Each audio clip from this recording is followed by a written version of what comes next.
The Great Awakener conjuncts the god of war on Monday, July 15th, 2024. We have Mars and Uranus coming together for their conjunction in the sign of Taurus at 26 degrees. And if you guys follow astrology, I'm sure you've been hearing astrologers talk about this transit. It is pretty significant. And this time also being conjunct to the demon star Algol at 26 degrees of Taurus. In and of itself, this isn't necessarily a super rare transit because Mars does conjunct Uranus every 2 years.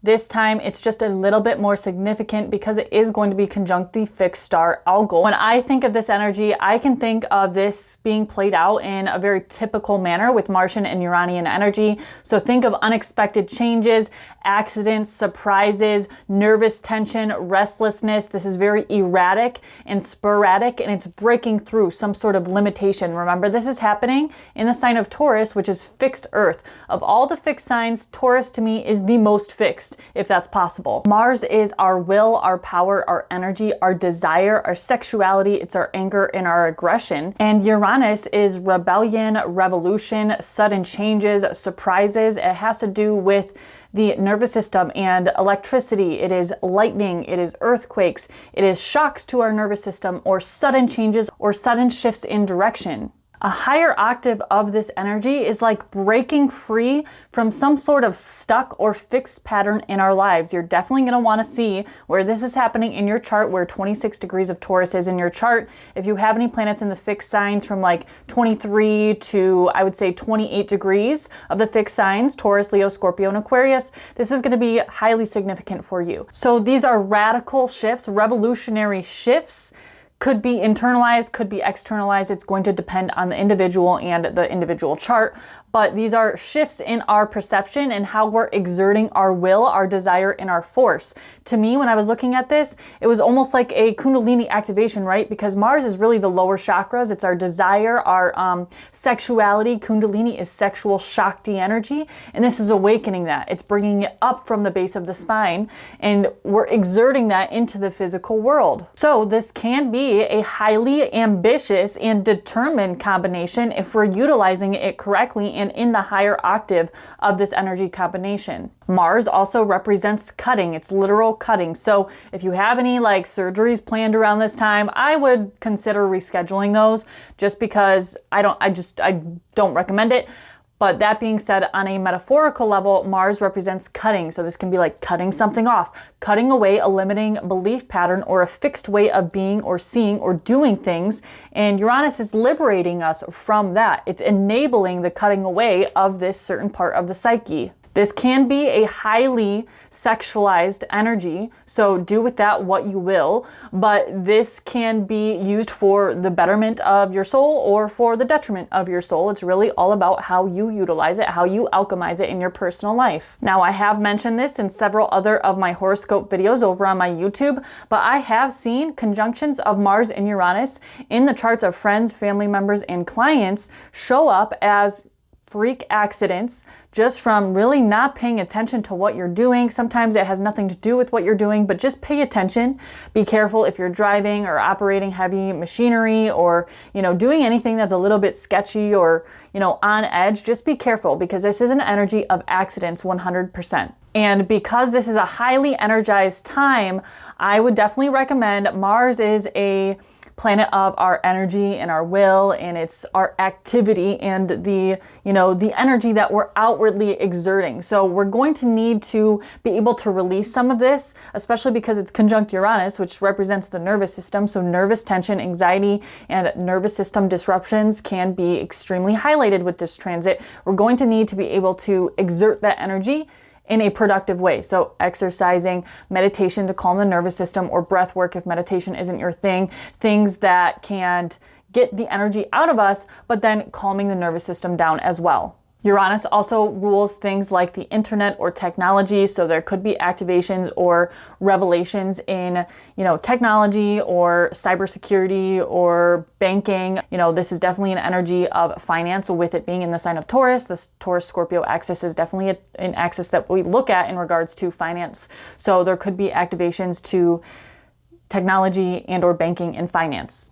I mean, if you think about Uranus, ruling things like the internet and technology, and then Taurus being related to finance, this would definitely, to me, scream out something in regards to crypto or cryptocurrency in some regard. Now, the moon will be in Scorpio this day, and as we know, the moon is at detriment in the sign of Scorpio. It doesn't do very well in the sign of Scorpio generally. You know, this is definitely a time for introspection and inner revelations and doing the inner work, not necessarily taking risky actions or impulsive actions. We might feel like we want to do something impulsive or risky, but I would highly advise against not doing that.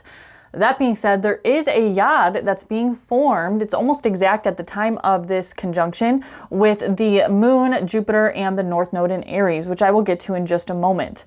The dispositor of this energy, being that it's in the sign of Taurus, is Venus, of course. And Venus is now in the sign of Leo, and it is in opposition to Pluto. Now, it's coming off the opposition. It's not an exact opposition. It's within 3, almost 4 degrees. But it's still a significant opposition because it's Venus, a very sensitive feminine energy, and then Pluto, right? This particular aspect, for some reason, is extremely potent. Pluto oppositions to any personal planet are potent, but for some reason it hits Venus in a different type of way. Now, I heard another astrologer, I can't remember who it was off the top of my head, they mentioned this energy as being kind of like a Hades and a Persephone type energy, and that really hit home with me. It does remind me of a Pluto-Persephone energy. So there's something here about a dark feminine rising or an awakening from a maiden type energy to a queen type energy. We're awakening the dark feminine within from internal revelations and internal realizations and internal oppositions. It's a paradox.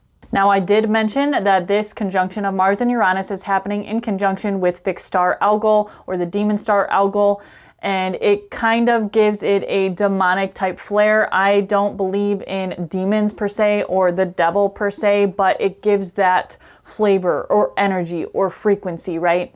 I don't personally believe in such entities as literal beings in the sky, more as to frequencies of consciousness.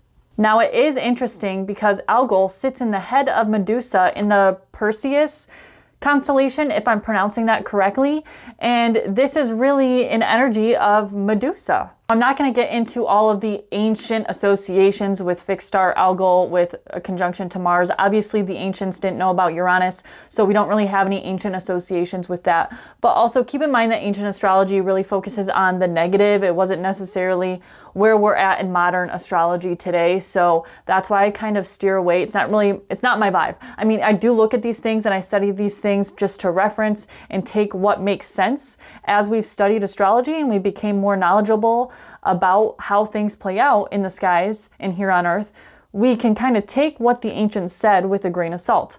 That being said, if you want to do research on fixed star Algol as well as conjunctions with Mars and Algol, feel free to do that. Most importantly, guys, this is really a conjunction that is initiating some sort of activation. We're cutting away or liberating ourselves from things that are no longer serving us, fixed ways of being or patterns that have held us back in some way, and it's activating something within us. It can be a Kundalini awakening or a Kundalini rising or an activation of our willpower, our assertion, and our ability to stand up for ourselves and what we believe in, what we want to fight for. So keep that in mind. Be very careful with taking any risks or being impulsive or doing things that are stupid, because this is definitely an energy that could cultivate or end up in accidents or just idiocracy. But much love, guys. Go check out my YouTube at The Cosmic Rose for personal readings. You can click the link in my bio or shoot me an email. I love you.